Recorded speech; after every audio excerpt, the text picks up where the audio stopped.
All raise for the great Dimar of the Demonins, Dimenev 8, Lord of Dominus System. A herald screamed.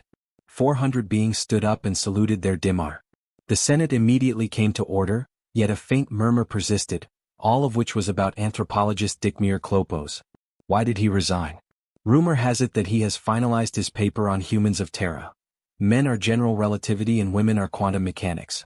This was an unusual trial, so much so that for the first time in a century, the great Dimar himself is presiding over the trial. A giant display was placed in the Senate room and Dykmiar made sure that all major news stations telecasted this meeting. He accomplished this by contracting with a fictional agent, and allowed the agent to market the telecast as famous scientist humiliated. He knew that the honor-addicted Dimonins couldn't take their eyes of a respected member being humiliated. His wife had asked him to reconsider this pathway, owing to the damage this will do to their children. He refused.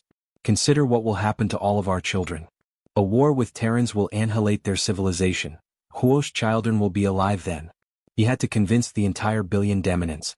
The Dimar nodded and the herald screamed, "The testimony of Dr. Dykmiar Klopos begins now." The murmur went away. Dykmiar stood up and bowed to his Dimar and clicked something on his computer.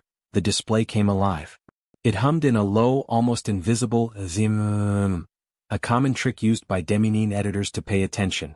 Demonins, you have sent me to study our enemies and occasional trade partners the Terrans, to figure out their vulnerabilities. I have spent close to a decade amongst them and here is my assessment. We cannot win. I resigned to save whatever honor I could save for my house. Treason! Roared the Senate collectively.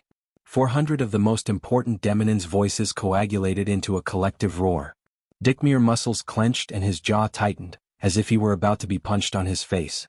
He focused completely on the decision-maker, his Dimar. He sensed a slight imperceptible smile on his emperor's face.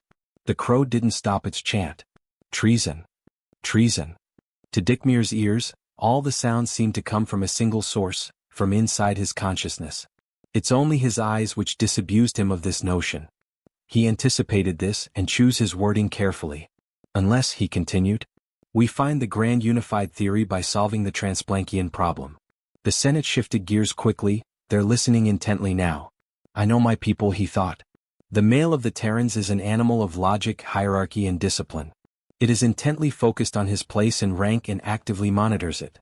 Significant wiring of his nerves are stored for processing this specifically. He clicked his computer and an image of a human male was displayed for everyone to see. My lord seems to forget that Terrans have a history of violent revolt and regicide. Intercede the Demonir adjutant, his adversary in the trial.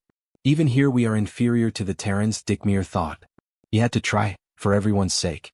My lord adjutant seems to not have read my report. Terrans have an archetype specifically for me, Socrates. The Senate hawed collectively. No adjutant has been challenged in this manner in open trial before, let alone before the Demir. I did read it, which is why I think that metaphor doesn't apply here. Socrates was executed. The adjutant sat down. Isn't that what you want to do to me?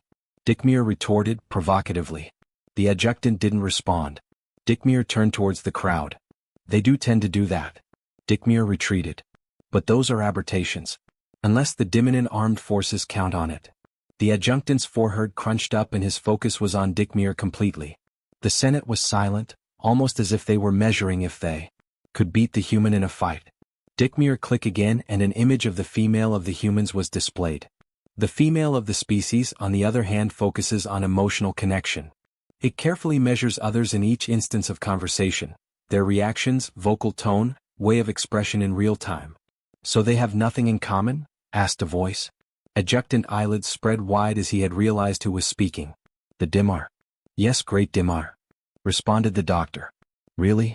The Dimar responded, extending his wise. Yes. Dykmiar repeated, following the protocol of not using honorifics the second time. An entire genre of literature exists which emphasizes the differences between them. For a period of time, around 400 years ago, there were cultural wars, which led to the decline of their population as well. Then how did they not go extinct? This time it was the adjutant. That brings us to the point of general relativity and quantum mechanics. Dykmiar clicked on his computer and an image of a black hole emerged. This is an illustration of a black hole. He zoomed in too close to it. Men are gravity in this metaphor. Women are quantum mechanics. The Transplankian is where both of them meet. This is the strength of their species. Men plan, build, fight, conquer, and save. Women nourish, evaluate, upgrade/downgrade. The interplay between these two consists of great effort which builds structures, which then gets evaluated by a quantum mechanics-like process of millions of interactions between elements, and the structure gets its internal flavor. The suggestion I have is that because of this interplay between GR and QM, between men and women, they likely already know that we are intending to strike them. And they likely already know how. How could they know we intend to strike? Unless you have let it. The adjunctant began. Order. The Dimar's herald roared. The adjunctant hung his head. I don't mean to say that he did it deliberately. He offered a rationalization. The Dimar didn't meet his eyes. Dykmiar paused for a few seconds to let things cool. The Senate was silent as a crypt. Not even sounds of breath emanated. Dykmiar made sure that he met the eyes of every single member of the Dimar Council.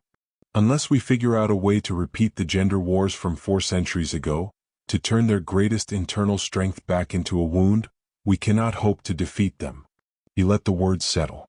This is the Transplankian contradiction we must solve. Dykmiar sat down. The Dimar nodded once, slowly, and the herald dismissed the session. A week later, every major news channel across the Dominus system ran the same headline. Professor Dykmiar Klopos, first anthropologist to the Dimar, exonerated on all charges. No explanation was given. No retraction demanded. His wife met him at the door of their quarters. She did not smile. She simply said, "They will try to do what you suggested, won't they?" Dykmiar looked past her, toward the window, toward the distant star that held Terra. "They will try," he said.